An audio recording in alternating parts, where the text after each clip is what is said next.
नमस्कार बच्चों, कैसे आप सब। उम्मीद करता हूँ सब बहुत अच्छे होंगे। मुझे देखिए आज ना हम क्लास 12th के फिजिक्स के जो बेटा कुछ महत्वपूर्ण क्वेश्चंस लेकर आए हैं, कुछ इंपॉर्टेंट क्वेश्चन। बात करें बेटा तो ये ऐसे क्वेश्चन हैं जो आप सीधे आपके 2025 के बोर्ड एग्जाम में छपने वाले हैं। ठीक है, 2025 के बोर्ड एग्जाम में बिल्कुल छपने वाले हैं। One of the most important 15 question का मैं यहाँ पर कलेक्शन लेके आया हूँ।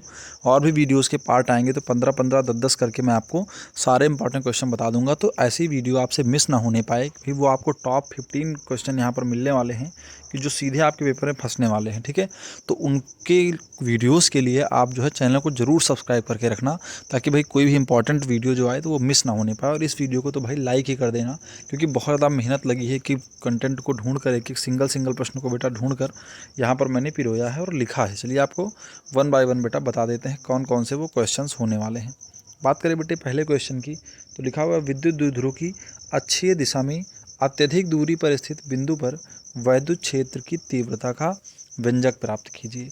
विद्युत द्विध्रुव लिखा हुआ है, विद्युत द्विध्रुव की अक्षीय दिशा में अत्यधिक दूरी पर स्थित बिंदु पर वैद्युत क्षेत्र की तीव्रता का व्यंजक आपको प्राप्त करना है। पहला सवाल ये हो गया बेटा, पहला फर्स्ट क्वेश्चन आपका। दूसरा क्वेश्चन है बेटे कि वैद्युत द्विध्रुव तथा वैद्युत द्विध्रुव आघूर्ण से आप क्या समझते हैं। यानी वैद्युत द्विध्रुव क्या है और वैद्युत द्विध्रुव आघूर्ण से आप क्या समझते हैं। तो ये दूसरा क्वेश्चन भी आप तैयार करके रखेंगे बेटे। बात करते हैं अगले क्वेश्चन की। देखिएगा लिखा हुआ है वैद्युत फ्लक्स से क्या तात्पर्य है, उचित उदाहरण देते हुए समझाइए। वैद्युत फ्लक्स से क्या तात्पर्य है बेटा, उचित उदाहरण देते हुए समझाइए। यानी वैद्युत फ्लक्स क्या है, इसका आपको उचित उदाहरण देना है यहाँ पर। नेक्स्ट क्वेश्चन है स्थिर वैद्युतिकी में गॉस की प्रमेय का उल्लेख कीजिए। यानी कि बेटा जो आपका स्थिर वैद्युतिकी है तो इसमें गॉस की प्रमेय क्या है। यानी इस वीडियो में आपको गॉस की प्रमेय लिखनी है। क्या लिखना है बेटा, गॉस की प्रमेय आपको इस वीडियो में लिखनी है। चलिए आगे चलते हैं बेटे, देखते हैं क्या लिखा हुआ है। अनंत विस्तार की समतल आवेशित चादर के निकट विद्युत क्षेत्र की तीव्रता का व्यंजक प्राप्त कीजिए। अनंत विस्तार की समतल जो आवेशित चादर है बेटा उसके निकट विद्युत क्षेत्र की तीव्रता का आपको व्यंजक प्राप्त करना है। अनंत विस्तार की जो समतल आवेशित चादर है उसके निकट विद्युत क्षेत्र की तीव्रता का आपको व्यंजक प्राप्त करना है। ये हो गया बेटा पांचवा क्वेश्चन। तो उम्मीद करता हूँ कि यहाँ तक आपने समझ लिया होगा। चलिए आपको छठे क्वेश्चन से आगे बताते हैं।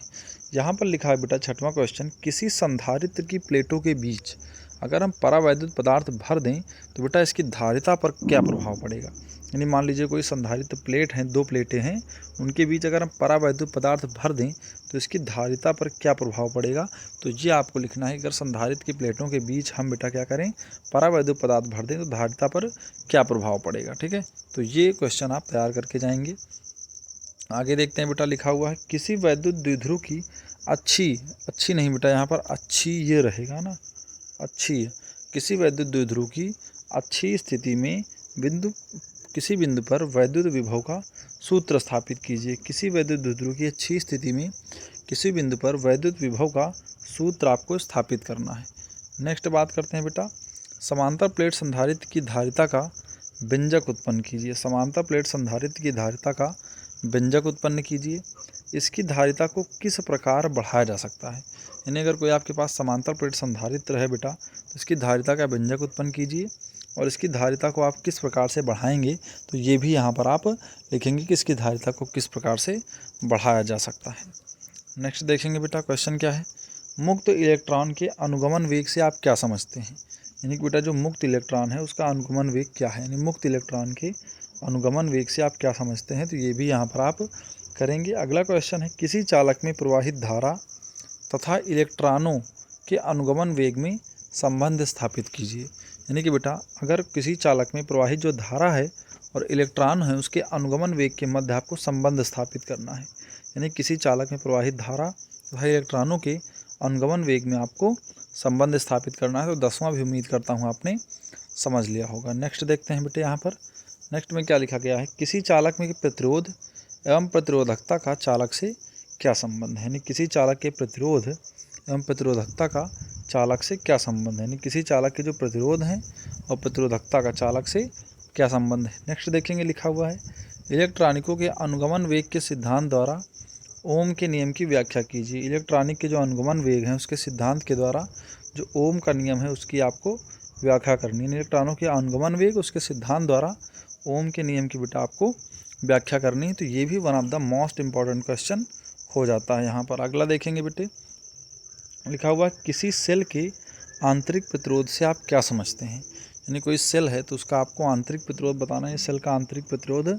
क्या होता है, तो ये भी आप यहाँ पर वर्णन करेंगे बेटा। नेक्स्ट क्वेश्चन है, वैद्युत परिपथ संबंधी किरचॉफ के दोनों नियमों को समुचित आरेख बनाकर समझाइए। यानी अगर वैद्युत परिपथ है कोई, उससे संबंधित जो किरचॉफ के दोनों नियम हैं तो उसको आपको बेटा आरेख बनाकर समझाना है, किरचॉफ के दोनों नियमों को।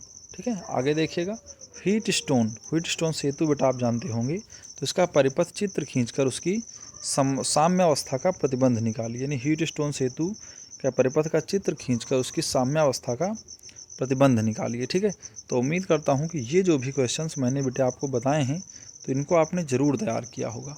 ठीक है भाई, तो इन क्वेश्चन को आप तैयार कर लीजिएगा। सीधे आपके 2025 के बोर्ड एग्ज़ाम में बेटा कब है आपका पेपर, 6 मार्च को। ठीक है, तो 6 मार्च को सीधे आपके बोर्ड एग्ज़ाम में ये पेपर फंसने वाला है। ठीक है बेटा, उम्मीद करता हूँ कि वीडियो आपको पसंद आई होगी। वीडियो का पसंद आई हो तो वीडियो को लाइक कर देना, और ऐसे ही और भी वीडियोज़ के लिए चैनल को ज़रूर सब्सक्राइब कर देना। तो आज के इस वीडियो में इतना ही, मिलते हैं अगले वीडियो में, तब तक के लिए जय हिंद और वंदे मातरम बच्चों।